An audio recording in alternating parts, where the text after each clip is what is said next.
तो मम्मी की जाने की तैयारी हो गई है, बस हम लोग निकलने वाले हैं 10 मिनट में। और हँस तो मैं रही हूँ, लेकिन मेरा दिल कितना टूट रहा है ये तो मैं जानती हूँ। अकेला-अकेला कितना लगेगा, 4 महीने बाद मैं अकेली रहने वाली हूँ अब।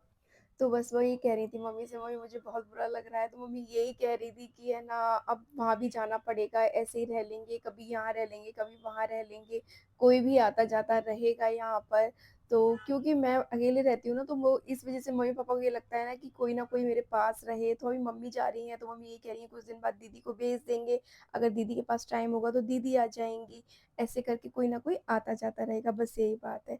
तो बस मम्मी की ट्रेन जाने वाली है, तो हम लोग ट्रेन से उतर आए हैं और मेरा रोना शुरू हुआ है, बहुत रोई हूँ मैं।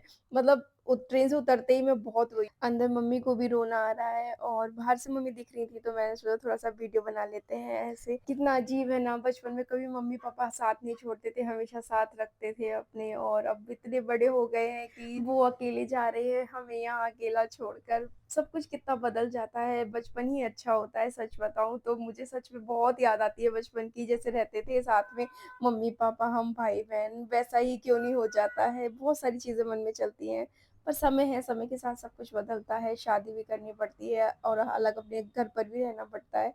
तो ये चीज़ें हैं, मैं बहुत ओवरथिंक करती हूँ, तो ये सब चीज़ें मेरे दिमाग में बहुत ज़्यादा आती हैं। बस अब गई मम्मी। मम्मी यहाँ पर हमारे साथ कुछ दिन के लिए रहने के लिए आई थी और आज वो चली गई है। घर में बहुत ही खाली-खाली लग रहा है। स्टेशन से हम लोग अभी आए हैं और आते ही मैंने सबसे पहले चाय-पोहा बनाया, क्योंकि मेरे हस्बैंड को ऑफ़िस भी जाना है, उनको लंच पैक करके भी देना है। मम्मी से भी मैंने कहा था कि कुछ खा के चली जाओ, नाश्ता बना देती हूँ, लेकिन उनका नाश्ता करने का बिल्कुल भी मन नहीं था। उन्होंने सिर्फ़ चाय पी और मैंने उनको खाना पैक करके भी दे दिया, क्योंकि 24 घंटे का सफ़र है तो खाना तो चाहिए।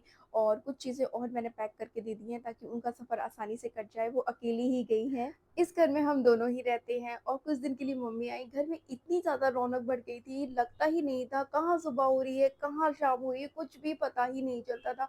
इतने दिनों से इतना अच्छा लग रहा था घर में, जैसे कोई त्योहार सा हो गया हो। एक माँ के रहने से ज़िंदगी कितनी आसान हो जाती है, ये शादी के बाद ज़्यादा पता लगता है। शादी से पहले हम इतना ध्यान नहीं देते हैं। प्यार तो हम अपनी माँओं से पहले भी करते हैं, पर कदर क्या होती है ये शादी के बाद पता चलता है।